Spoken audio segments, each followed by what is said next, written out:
There's something interesting about the way people talk about Leonardo DiCaprio. Most conversations start with the same thing: the Oscar, the red carpets, the legendary roles.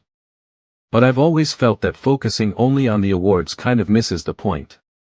If you really look at his life, it's less about sudden success and more about patience, almost stubborn patience. He wasn't born into Hollywood luxury. He grew up in Los Angeles, yes, but not the glamorous version people imagine. His parents separated when he was young, and money wasn't exactly flowing. He grew up around rough neighborhoods, and acting wasn't some guaranteed golden ticket. It was more like a possibility, and even that wasn't certain. What I find interesting is that he didn't just suddenly become Leonardo DiCaprio. Before the fame, there were commercials. Small TV roles. Auditions where he probably wasn't chosen. That stage of life where you're trying again, and nothing really feels stable. I think a lot of people underestimate that phase. It doesn't look impressive. There's no spotlight. It's just repetition. One story I once heard about him was how intensely competitive he was even as a kid. Not in a toxic way, more like he genuinely didn't want to lose. And that kind of mindset can go two ways. It can burn you out, or it can quietly shape you into someone who refuses to settle. I think in his case, it became fuel. When he got roles in films like What's Eating Gilbert Grape, people started noticing him. He was young, but the performance felt real. Still, even then, he wasn't the biggest star in the room. He was just promising. And that word, promising, is funny. It means people see potential, but it doesn't mean you've arrived. Then came Titanic. And suddenly everything exploded. But here's where patience becomes interesting again. Most actors who get that level of fame at such a young age get trapped. They repeat the same type of role. They play it safe. They become the heartthrob forever. He could have done that. It would have been easier. More romantic blockbusters, more predictable success. Instead, he started choosing uncomfortable roles. Darker characters. Morally complicated stories. Films that weren't guaranteed box office hits. And that's where persistence looks different. It's not about working harder physically. It's about being willing to risk your image. That's harder than it sounds. When the world sees you one way, changing that narrative takes years. What stands out to me is how long it took him to win an Oscar. People joked about it for years. Memes everywhere. Maybe this year. Maybe next year. And every time he didn't win, social media turned it into entertainment. Now imagine being in that position. You've delivered strong performances in films like The Aviator, The Wolf of Wall Street, Blood Diamond. You're respected, nominated again and again, and still no award. A lot of people would quietly become bitter. But he kept working. Not louder. Not more dramatic. Just consistently. And when he finally won for The Revenant, it almost felt symbolic.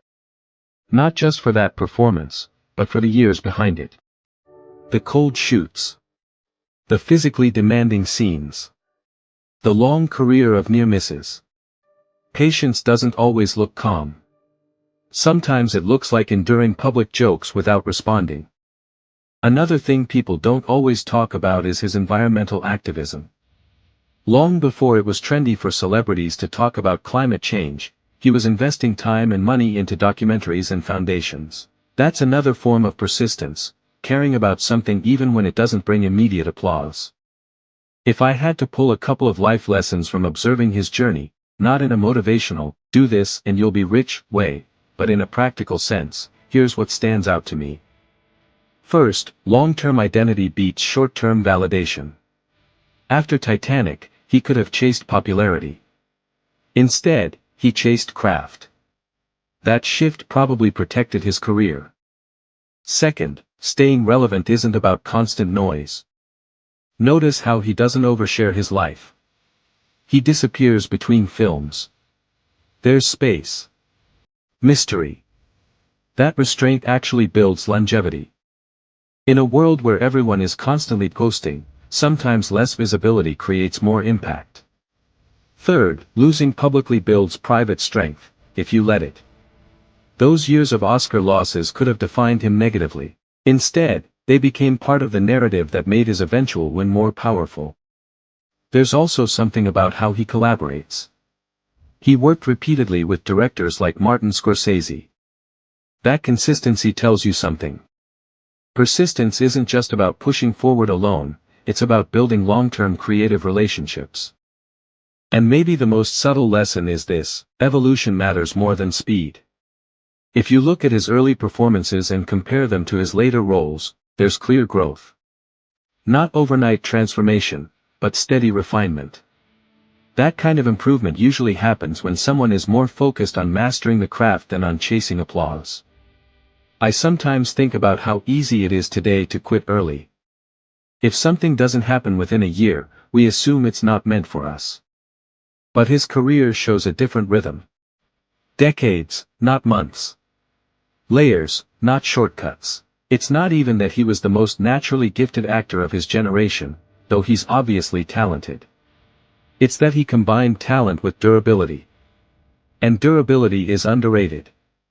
People love explosive success stories. But slow-burning success, that's harder to appreciate. Leonardo DiCaprio's story, at least the way I see it, isn't just about fame or awards. It's about not rushing your own timeline. About surviving hype. About outlasting expectations. About letting your work mature with you.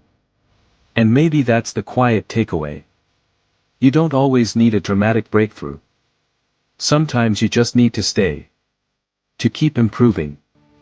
To keep choosing depth over noise. To let time do part of the work. Because in the end, patience doesn't make headlines, but it builds careers that last.